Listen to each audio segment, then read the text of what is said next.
Good Life has a little tour going. Are you guys on like a break for tour right now? We are, yeah. So we went out for a couple weeks and then taking like 6 weeks off and go out in October for a couple more weeks. So yeah, this is I guess the time to eat well and exercise and stuff before Very getting back nice. at it. How's it been so far? It's been great. I love those guys, the band, for us to get to hang out Yeah. is just a treat to get to hang out even for these long drive days and Mhm. whatever. But it's been good. Like the shows have been good, the crowds have been great. Just a lot of sweet stuff happening. Cool. So was I guess obviously the intent of this tour was for the anniversary of album of the year. Is there any talk of like another album for Good Life? Yeah, well, not really talk. I mean, we went to the studio Oh, okay. a year ago. There was a lot of talk. We just kind of Yeah. didn't. Like Tim happened to be in Omaha. I was in Omaha. It was like we just happened to all kind of overlap, Mhm. and I was like, well, let's have Steph come into town. And I think we were all there for less than 24 hours overlapping. But it was fun, and it was to watch Raj and Steph like click back in, the drummer and bass player, Yeah. just like right where they were, just like in the groove. I was like, oh, wow, this is cool. These guys rule. Hmm. So it's super fun. Yeah, I don't know. It was 4 songs. I think that was just sort of, let's see, let's have fun. I don't, yeah, Yeah. there's, It seems like specifically with Good Life, there's, you have decent gaps, I guess, in between releases and stuff. Is it like you said, I guess, is it like pretty quick to just hop right back in and like feel the connected playing together again? yeah, totally. I mean, personality wise and musically, just it's like, there's hey, I haven't seen you in forever. Let's do this. But then, yeah, musically, it's also, even when we take breaks, it's like having played enough together to sort of know each other's tendencies and, sort Right. of just having that common language. So it's pretty cool to drop back in just feel like we picked up kind of where we left off, even though it's been 6, 7 years. Totally. Yeah, that makes sense. I guess did you grow up in Omaha? I did, yeah. So I lived there till I was my mid 30s. But yeah, so when the band started in like 2000, I joined in 20 or 2001 or 2002. Okay. Yeah, but yeah, I grew up there. Um, Cool. And you yeah. were, I mean, I guess I'm always curious to hear things about like you know, Saddle Creek days, especially early on. I guess like you have any stories with that or what that was like a little bit? Yeah, I came in like not at the genesis of it. Like Yeah. I was, they were all those guys were a little older, well, most of them, and cooler, and lived in a cooler part of town. And I was in the suburbs, didn't have an older brother or anything to kind of set me on a path. But yeah, move, especially when I moved back to Omaha after college, just kind of clicked in with everything. And Tim called me. We have a mutual friend. I mean, had one mutual friend, and he called me. He's like, "Hey, you play saxophone?" And I was like, "I mean, I got kicked out of high school band, but I have a saxophone." Anyway, he's like, "Do you want to maybe play a couple songs on this record?" Like, oh, all right, cool. And met up with those guys. I think they're kind of like, "But is he a good hang?" And so we went, and someplace that on Sunday nights has like $2 Long Island iced teas or something, and hung out. And they're like, "Well, what else? Do you want to play some bass?" Anyway, I joined the band, and we made Pass the the last album. test. Yeah, yeah, I must have done all right. That's awesome. Yeah. Um, so I mean, aside from Good Life, I know there's another band you played in, '89 Cubs. I'm a huge fan of that album. I've been listening to it a lot lately. Um, I guess story I have to know because it's adjacent, obviously, to this indie basketball here. What was the idea, I guess, of naming the band that, and how'd that come about? Yeah, well, I mean, I was 12 in 1989 when the Cubs were in the throes of Yeah. in the thick of it.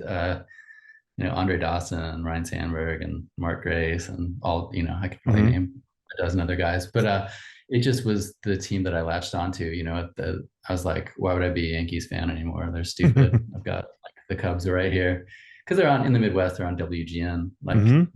every day. And so I just like I love this team. And then my friend who I kind of grew up with, we'd met in the batting order when we were like 9 years old because our coach was like left, right, left, right. He's Hmm. lefty, I bet, Oh, right-handed. amazing. And so anyway, down the line, we were like started playing together, and we were like, oh, let's have a band called the 1989 Chicago Cubs. Ha ha ha. That's funny. I was like, I don't know, that's cool. I like, it's like there's a really positive connotation for both of us. And then we slow dance the label that puts out like Velveteen Records. Hmm. They're like, oh, cool, we'll put out your record, but we think the name's going to be a problem. I was like, oh, I was like, if we get sued by the Cubs, oh, that would be a dream, Worth man. it, maybe. Yeah. Yeah, totally. Anyway, cooler heads prevailed, and so we changed the name. But yeah, that's super fun. And yeah, that record came out 19 years ago too. So the Hmm. same year as the album of the year. I was busy, I guess, in Yeah, yeah. 304. Was there, I guess, any reasons to not being more than that one album, or was it just kind of a side project thing you guys just had fun doing?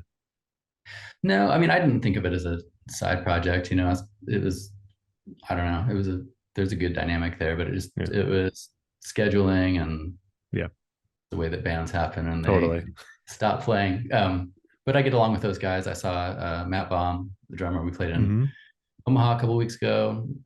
We said hey, and Dan Brennan, the bass player, talk to him all the Cool. time. So yeah, I mean, yeah, we'll make a next time the Cubs are 12 years off from winning the World Series, we'll make a record.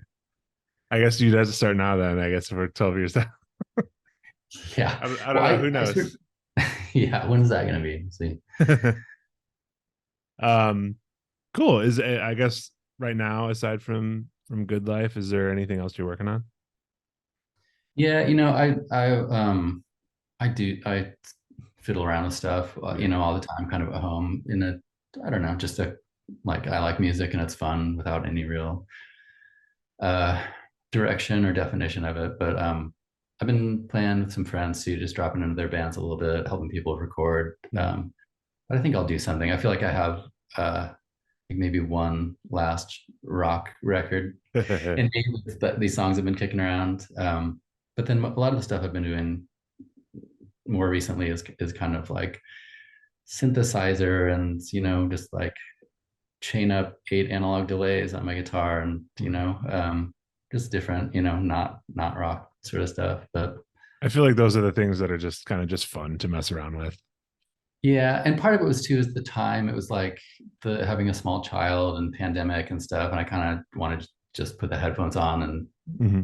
zone out late at night. Everybody else is asleep, and there's a whole world to explore. And analog synthesis, it was fun to learn after having the guitar be the sort of primary focus for all those years. Definitely. Yeah.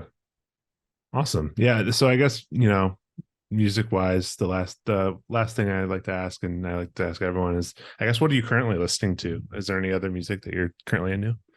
Yeah, I we finished tour, and that's always kind of a fun time to hear who's into what, and like Hmm. there's still a lot, we listen to 90s sort of heyday of when we grew up and stuff. But Roger's a great DJ, so I like to drive. So like all across Kansas, I was like, I'm gonna drive. There's like, a Subway and an Arby's and like nothing, Right. I don't eat. I'm just like, this is awful. Um, but yeah, so we went through a whole thing of like started with like obscure 90s, kind of like slow core indie rock, like Red Stars Theory and Mhm. Ultra, band from Chicago. And then transitioned to like grunge, and we're all kind of like, oh man, we all like Stone Temple Pilots. Like, is that cool? I don't know. Yeah. Um, and then like segued into just kind of like pop, like Cardi B and Dua Lipa and this sort of stuff. So that was fun, but that was kind of then. Lately, I've been listening to uh, Hiroshi Yoshimura. Okay. Do you know? I do not know. There's this record called Nine Postcards. I think he was active in maybe the 80s or Okay. something. Japanese dude. It's a lot of like really minimalist, kind of like two synths and maybe like a Rhodes. I think it gets filed under ambient, but I Hmm. don't think of it that way because I think there's more like going on than I love ambient music. Yeah, yeah, I think of that as kind of like a Rothko or something where you have a thing that's happening. You're like, oh, that's the thing. It's beautiful. It's like abstract, but a little static. Whereas yeah, this is more I don't know, it's like playful melancholy, but in a playful way. It's like yeah. I get cool. it. Um, and then I've been going. I love Low, and so I've been Yeah. kind of hopping around their catalog. I've been into Curtain Hits the Cast lately. That song Over the Ocean has been Hmm. killing me. But Yeah, I love their Things We Lost in the Fire, like yeah, all time top 10. I love that. Love yeah. that record. They're a band that like I'm always blown away that like over time like they're like they change their sound. They're able to like transcend like decades. I know it's amazing, man, because they started, oh, slowcore, sort of defined Mhm. slowcore, and then like you listen to their last couple records, and it's like Insane. so far from that, but so awesome and so Yeah, like pushing the limits of what kind of music do they make? I mean, it's not slowcore, it's not pop, it's just right. yeah, it's cool, and they're working with all the different kind of producers, Hmm. Albini, Jeff Tweedy, and it's cool. They're so good. I love that band. Yeah, that last album, like honestly, there's like Nine Inch Nails elements to it. Totally, like all this like brutal digital static and Yeah. stuff, like totally like because you think of I feel like the early stuff is so like I have a all analog like pressing of Things We Lost in the Fire where it's Oh, like awesome. recorded tape mastered, but and then the new stuff is like so digital, like so Hmm. digitally processed, but in a way that I'm like, oh, this is super cool in a way that I guess in like digital distortion and all this sort of stuff is usually like non-musical, I guess, Yeah. in a way. um yeah, they're special, brilliant. Yeah. Especially songs like was it Days Like These, where like um at first like that static sound is very jarring, but they somehow find a way to make like that noise catchy. I know that's the thing. It's like, it's like challenging but really beautiful and like Hmm. somehow catchy in the midst of all of it. Yeah. It's good stuff, man. Magic, Um, some kind of magic. absolutely. So why don't we, I guess, talk the other half of this coin, and let's talk a little basketball. All right. Uh, All right. so I know you mentioned to me that you've only been a Blazers fan since like 2011. I guess like what got you into the Blazers? Yeah, well, moving to Portland Yeah, and then they give away pint glasses at the arena one night, and you're like, I have a Robin Lopez pint glass. I guess I'm a fan. yeah. But it's kind of just living here, and it's the city. It's kind of everywhere. I grew up in Nebraska, and for Nebraska, it's like Cornhuskers Hmm. football. It's like the thing that everybody rallies behind. So it's a little like that here, and just like Sure. making friends, and it's like what we're talking about. Yeah, I previously had Eric Hauk from Portugal the Man on, and I know that band is like very integrated into like Portland Trailblazers, honestly, like at a even on a professional level with the NBA. But like, yeah, talking to him, it's like people in Portland, like that's they go hard for the Blazers. I know, man. Well, and just to bring it back to like the indie rock, it's like, oh hey, walking out of the arena, there's Stephen Malcolmus, or like stuff like that. It's definitely I feel like it is like the indie rock team. Like, I you've been spotted wearing that hat on tour, and like Uh, I've seen Built the Spill where Doug March is wearing a Blazers t-shirt, and right. it feels like such a recurring thing. Yeah, and just obviously like Portland scene, like it kind of leans into that a lot. Yeah, it's kind of like you're not major label, you're not big city. It's kind of Hmm. like you're doing your thing. It's a little Yeah, below the radar, like Portland has less. that attitude to it. Yeah, Yeah, totally. Yeah. but you basically got in. I guess you moved there. I guess really early in the Dame kind of era, right? Yeah. Yeah. So it took, I wasn't like instant diehard right away, but yeah, Hmm. kind of through that, because he was drafted in 2012. I think so. Yeah, it was because they had Aldridge before that, and Yeah. Aldridge was, I think, 2007 or something like that, 2006 maybe. Yeah. I think Aldridge was 6. But yeah, I think they overlapped for a year, maybe is Hmm. all. And it was like Yeah. changing of the guard, and LA was like, all right, I see the writing on the wall. I'm out of here. Hmm. But yeah, so really, I mean, it was like a lot of the same personnel. For all those years, you have Terry Stotts and Dame and CJ, and like Yeah. going to the playoffs, losing in the first round. Like The 8 years story in a that row. rewrites itself. Yes. It's like I love this team. What? Oh, they're almost. Never quite did it. I know. But yeah, and starting to follow more, and so like really that's the lens through which I view the NBA. It's not like I don't like I really like basketball, but I don't like watch Sports Center really. Sure. No, yeah.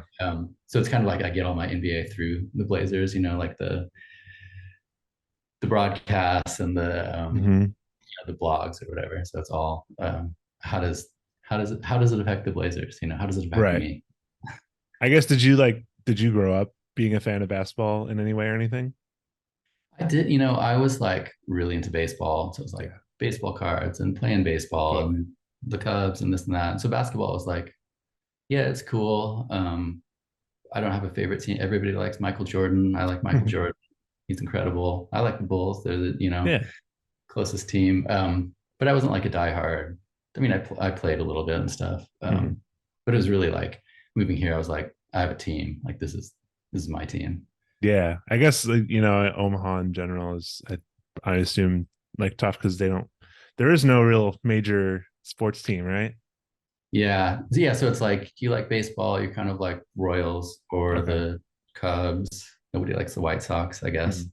No offense if that's your I'm no, I'm a Cubs guy. Don't worry. okay, good news. Um, but yeah, there's nothing right there as you kind of go for your nearest your neighbor city, biggest neighboring Right. city. Yeah, I'm trying to think like what else is near. I guess maybe Cardinals for baseball, but as far as basketball, like I mean, even Oklahoma City wasn't there until Yeah. recently. Yeah, it was the Bulls. I mean, because the next nearest, because the Timberwolves weren't, that wasn't until when did they, That was, I think, the '80s. was it the 80s? It was either Because '80s or '90s. that's closer to Omaha than Chicago. But I feel like if you're Interesting. a Yeah, kid, yeah, if you're a kid in Omaha, you're like, I like the Chicago of team. course, You Michael know? Jordan. Yeah, right. Right. Okay. Yeah, I guess that makes sense for sure. Um, how do you feel about the Blazers situation now with Dame? All right, here we go. Unloaded, man. You get it all out. Yeah, yeah. I've had a lot of talks with friends. It's a hot topic. That's got to be the bar talk these days in Portland. Totally, yeah. And even wearing this hat on tour and be like, what do you think? It's like you want to know. Um, it's a bummer. It's I don't the way that it happened is weird. Dame was so loyalty. I love the city. I want to retire here. I opened a Toyota dealership. Like this is it. This is my home. Mhm. Um, Not running from the grind, all this sort of stuff, and then like start little like passive aggressive moves on social media and rumblings, and I don't. It's disappointing. I think some people are just like, yeah, let him go win a championship. It's not going to happen here. Mhm.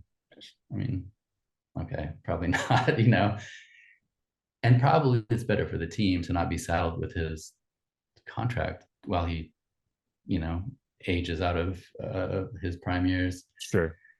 But nobody wants to see him go. It's like the 8 years of the playoff runs. Like, oh, they're gonna next year they're gonna do it, and like went to the Western Conference Finals in Mhm. 16 or 17 or something. Got destroyed by the Warriors, but yeah, it's I don't know. I mean, we don't need to talk about ownership, or we can get into it, but that's like you get pretty far. Every fan's got their issue with ownership of their team. Well, yeah, I mean, because Jody Allen inherited that team Uh-huh. from Paul Allen like 5 years ago or something. And she's supposed to sort of liquidate his estate and has held on to the team, whatever. Maybe she wants to get more for it. Mhm. Phil Knight's trying to buy the team, has made an offer. I think 2 billion was a couple of years ago.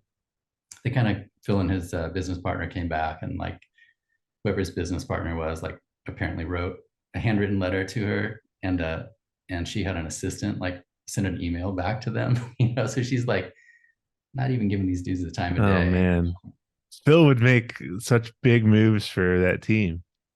I know. Yeah, it's like that's what we the people want. Yeah, It's of like, yeah, course. Phil's from here, he gets it. He's like really propped up like the University of Oregon Hmm. like sports programs. Um, so I don't know, and like bad general manager for lots of years. Neil, it's like he basically got kicked out for being a jerk, which is like find some reason, like what did, anyway, yeah, I don't know. Like what's Dame supposed to do? Just like Yeah, it's keep fair. making promises. I think like you said, it's like the way it's kind of happened, and the whole and the current state of the NBA of demanding a trade. James Harden's obviously doing the same thing right now, where it's like, I think especially with Dame, he's he's kind of putting the future of the franchise in a tough place. Yeah, well, because yeah, it's and I think too, I think they, he's like suggesting that maybe they weren't totally straightforward with him. Yeah. I think they wanted to build around him always. I kind of think they're getting like Joe Cronin's not super established as a GM, and maybe people don't want to like do him any favors or make deals or know that his back's against the wall. So Right. I kind of think they didn't even, I think they maybe wanted to draft that third pick, and we're just like, we're not getting the, legit value out of it. So we're Yeah. gonna draft Scoot. And I think then Dame's like, well, you're telling me one thing and doing another, so I'm Yeah. Yeah. out of here. I mean, yeah, I get it's the weird thing where like you do like kind of feel for him a little bit, but also like you're still a fan of this team in the end of the day. Yeah, what do you think about this whole the era of we're calling it player empowerment or something, Yeah. like where it's like you have your contract, but then you can I call the shots or whatever. I think I think the idea of player empowerment is cool, but I think if you can just like not request a trade, if you can demand a trade at any time and just be like, I'm not going to play, I I think that kind of like voids the idea of having a contract. Kind of. I mean, that's why I was, LeBron's whole thing with the decision and Oh all that God, going to Miami was like seems like not in great taste. But no. I do respect that he signs shorter contracts and then Mhm. signs as a free agent instead of saying I want out. Yeah, and he does that so he can be flexible in like how they build around him, Yeah, I think which that's is the way. smart. Yeah, it's very smart. Um, but I feel like a lot of players they want to get their long term contract and they want to get their payday, and they just don't think through. It's like, oh, I'm going to be here for 8 years, whether we're good or bad.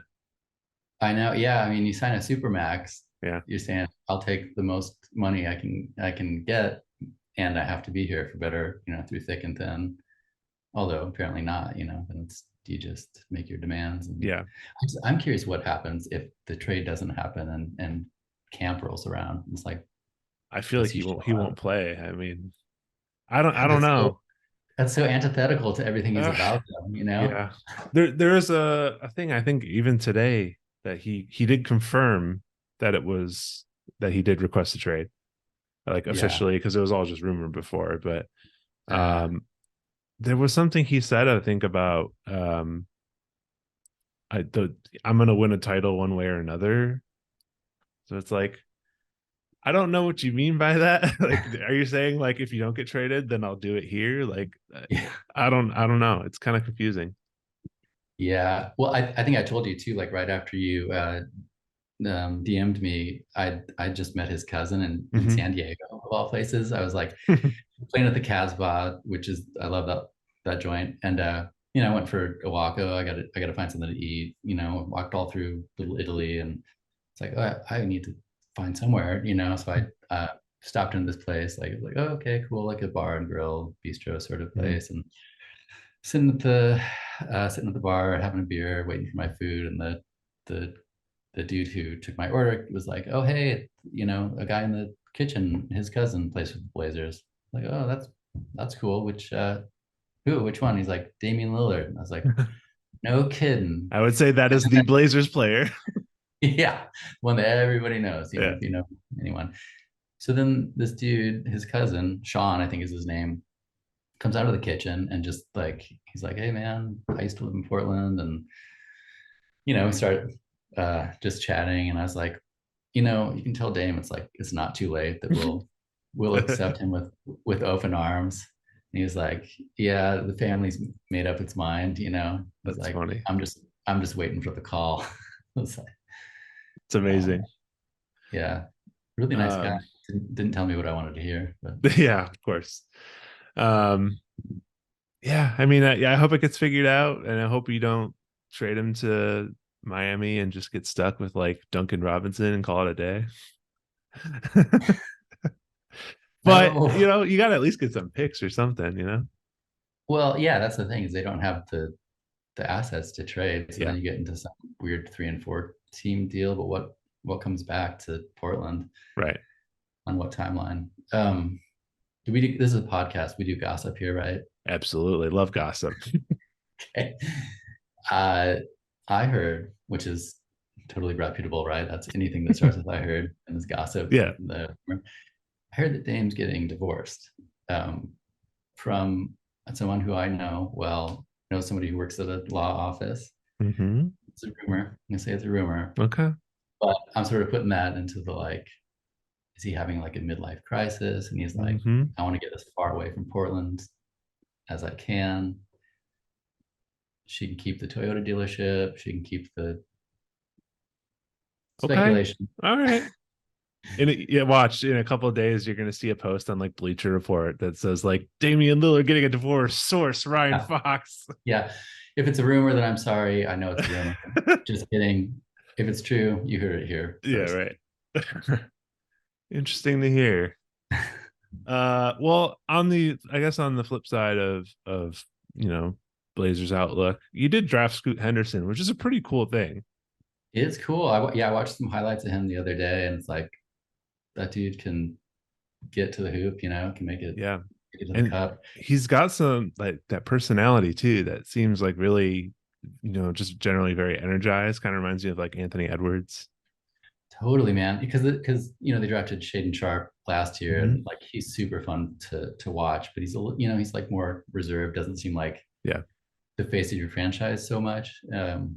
But yeah, I think it's gonna be fun watching those guys play together this year. I mean, it'll be ugly at times, Hmm. but also, I mean, I think it's kind of fun when they tank and you get all the young guys who are Oh yeah. just hustling and scrappy. It's like, okay, well, are they gonna lose by 30 or 20? If they lose by 20, that's a good game. Because it becomes good basketball, I think, at a certain Right. point. If they're getting destroyed, it's better than like a team that knows there's nothing for Yeah. them to gain, like these guys are still hungry I for it. mean, trust me, as a Bulls fan, I've been wanting them to tank for a couple of years now. Yeah, I've you get tired of the eighth seed, one and done play-in tournament like after so long. I know, man. That middle is the worst because you're like, we made the playoffs. The record for, the Blazers have the current, Oh make yeah, playoffs. And then like for what? For your first round exit? I mean, yeah, it's fun, it's exciting, but yeah. Unfortunately, I feel like the Blazers are like honestly the Mariners of the NBA, where it's like you had some great teams, man, but it's just I like know. it just comes up short. I know, I know, I know. But yeah, Scoot will be fun. I saw a stat that his like what do they call it? True shooting percentage Hmm. is like was lower than league average in the G League, but I was kind of like, he doesn't need to shoot threes maybe Yeah, so much, or just like he's also how old? And yeah. it'll be fun. My partner, her family's had season tickets for like Mhm. 25 years. So I Oh, go to amazing. kind of a lot of games. So Yeah. I'll be there. Rainy Monday nights. I'll be there. Very, yeah. It'll be exciting to watch Scoot play. Yeah. Cool. So the last thing I like to do is that this little game, and I sent you ahead of time where we kind of pair up players with like what's their like musical counterpart, whether it's based on how they play or how they look or whatever weird reason. And you Uh-huh. know, we'll go back and forth, we'll compare our answers. But we'll do some Blazers players, and let's start with Brandon Roy, who I know is a little bit before your time as a Blazers fan.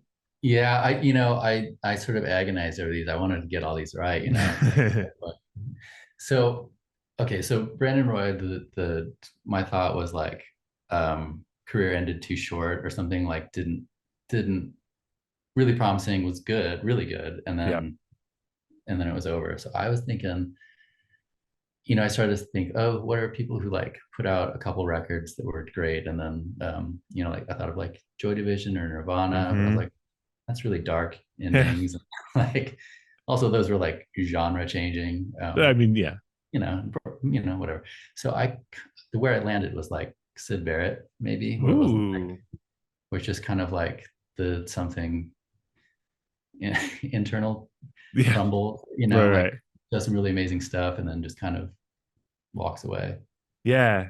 Yeah, definitely. I definitely feel like obviously you kind of have to go that route of like who is a musician that kind of only had a few things and then was done. I unfortunately did go one of the darker ways just Uh-huh. because like I Brandon Roy is a super likable person. Like it seems like people in Portland like still really love him, and I think I don't even know if he still lives there or if maybe he's in Seattle or something. But Yeah, I think he's in um, Seattle. He came back, was the Blazers representative on draft night. I think nice. that's the story. And I Yeah, think that was the thing where Portland's like, "Hey, buddy, we missed yeah, you," yeah, kind of a vibe. totally. Yeah, but I feel like instead of I didn't go with Joy Division or anything. I went with Jeff Buckley, who's like Okay. I think the reason I went with that because it's like the same thing with Brandon Roy, where it's like I always think of like what would you have done later in your career? Like Yeah, I would love to see Brandon Roy, as a vet in the league. And I would love totally. to hear Jeff Buckley's future music. I'm always so curious about that. I know. Yeah, those it's yeah. I mean, Nirvana or whomever. It's like, Same wow, deal, yeah. what a cool trajectory and like really interesting as artists. And Mhm. then you know, Sucks. that's yeah, totally. uh all right, well, next one, another player perhaps before your time, but I think everyone knows Rasheed Wallace. Yeah. So I was kind of like, he's like a rascal. He's like really likable, Totally. but like a troublemaker. So I was kind of like, first I was like ODB or something, bastard, or like Keith Moon, maybe like Oh yeah. running hotel rooms. So that's kind of where I went. But then I was like, Ball Don't Lie, Oh his whole yeah. thing. And I was like, I love that so much. It's almost like Leonard Cohen sort of like going up on the mountaintop and coming back with Ball Don't Lie, or like a country song or something. So anyway, That's that's amazing. kind of bounced around on that one. That's great. I do feel like Ball Don't Lie is such like a poetic NBA saying. I know, I love it. That's amazing. What you were talking about too, I had a similar, like he is an aggressive player with like a sense of joy in it. Hmm. Totally. Um, I went with the band Fucked Up, who Mm. like it's like I like to just call it happy hardcore. Like Uh-huh. it's just like Damian Abraham's like voice is so like raspy and like intense, but like the guitar riffs are very like positive and just like feel good. Yeah, I like it. I like it. I Because feel like, yeah. that's the there are dudes who are like aggressive and whatever, Mhm. and it's kind of like not fun. But Yeah. when it's like there's a certain charisma or likability, then it's a different story. I feel like there's like KG is like intense, but like not fun. Yeah, yeah. I keep seeing the clip recently of Julius Randle playing against KG for the first time, and like he does not put up with KG's antics, and like puts him in Uh, his place, which is so funny. yeah.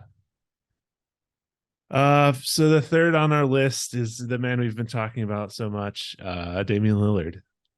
All right. Okay. There's a lot of ways to go about this. I know. So I was like first part of his career, whatever, 6, 7, 8 years. I was like Fugazi. I was like Mhm. crushes it at what he does, super disciplined. There's sort of like if you don't know, you think it's a little humorless, but you realize that it's like super fun because Mhm. so good at like all these different aspects. But then I was like, well, Fugazi didn't sell out. Do we still say sell out? Um, and so then I was like, this is a band I love, Jawbreaker, but they, Mm, were like so beloved in the, in the punk community and whatever, made 3 really great records. And then it was kind of like, and at the time, like selling out was like, it wasn't like, yeah, stupid. It's either that or go get a job, like right. serving coffee or whatever. So they signed with Geffen for $1 million or whatever. And, that's like getting traded to Miami. But the Yeah. thing is, then they like fell apart after that, it was like underperformed and Mhm. internal struggles. But, so that ended their career. But now they're like back kind of like on the scene in on their own terms Yeah. again. So Right. I'm hoping that's the analogy that like Dame's like, oh, playing Gilman Street and this and that, and then like, signs with Geffen and then doesn't win with Miami and then comes back to Portland's like, I love my dealership and I love my estates here and And we'll retire here. So yeah, anyway, Dame that's my does the Dear You anniversary tour, and we're all good. yeah, totally. I'm into it. I like that record. I Oh, don't I love Dear You. Yeah. yeah. Um. Yeah. That's a good call. Maybe I need to do something now with the book Sellout by Dan Ozzie with Uh-huh. Damian Lillard. Yeah, yeah. um. So I didn't focus on the current climate with Dame. I just focused on his play and specifically Dame time. And I'm like, Mhm. who is the musician who has like Dame time characteristics? So I want an LCD sound system. I feel like James All right. Murphy's got Dame time like activated. Uh-huh. It's like Uh-huh. And that, that's it. Yeah. it's like they broke up for a while and he's like, you know what? Let's bring it back. Let's put out a new album. And Uh-huh. the fact that he like DJs and stuff on his own like randomly and stuff. I feel like he has like that kind of superstar personality. Yeah, and that's I mean, maybe that's a little too like that kind of frenetic energy or just like really being active, like Dame having Yeah, his like rap career, which neither one of us totally. said, oh, Dame the basketball player, Dame the rapper, Right. Totally. Um cool. So yeah, the last one on our list is before any of our times. Is Clyde Drexler. Yeah, so that I went first I was like, oh, Clyde the Glide, like Mm-hmm. Clyder, like My Bloody Valentine EP. I was like, what? Um, so then I was kind of like, oh, the fluidity of his play, I felt like he was a really like smooth player. So I was kind Totally. of thinking like Al Green maybe, or Mm, Marvin Gaye, even that kind of era. I'd say totally. Al Green. That's my favorite. There you go. Yeah, he's definitely a smooth player. I honestly had to go back and like watch some clips of him just to like Uh-huh. reground myself in the way he plays. And I feel like honestly, like 92, like watching clips of him against like, the Jordan era Bulls and like he was ahead of his time for the way he played. Like Hmm. he does a lot of like, step backs and like, crossover jumpers that people do today. And I feel like you didn't see that much back then. Uh, so I said Yeah, the I top. wonder. You wonder too how put those guys in the modern NBA and who's Yeah, gonna do well. Like he's probably gonna do well. I I mean, agree. Jordan's There's, gonna do well because he's Jordan, but of like course, you know, Charles yeah, Charles Barkley, what's he gonna look like in the modern NBA? because he's smaller for what he was, for a four, like Yeah, compared to today. I right. don't know. But because I think Clyde was ahead of his time, I said Talking Heads, who I feel like just Nice. no one knew what to do with at the time. And I I love look it. back now and I'm like, this is still like out there. Yeah. Yeah, that's great. I love that one. So yeah, I feel like that makes sense. And I feel like that's a good round out for our musician matchups. I feel like we got some good comps there. Yeah, yeah, that was fun. But I think that's really all I got. This has been a pleasure talking Blazers with you, man. Hell yeah. Yeah, thanks for having me. Absolutely. I hope you guys have a good rest of your tour. And do you have anything else coming up? Anything else you want to kind of promote or anything? I don't think so. Yeah. Yeah, tour's been great. I'm not looking forward to finishing it up. I'm looking forward to the second leg. East Yeah, Coast will be great. Yeah. totally. Awesome. Well, thanks again for joining, man. It's been great talking. Yeah, thanks. All right, take care.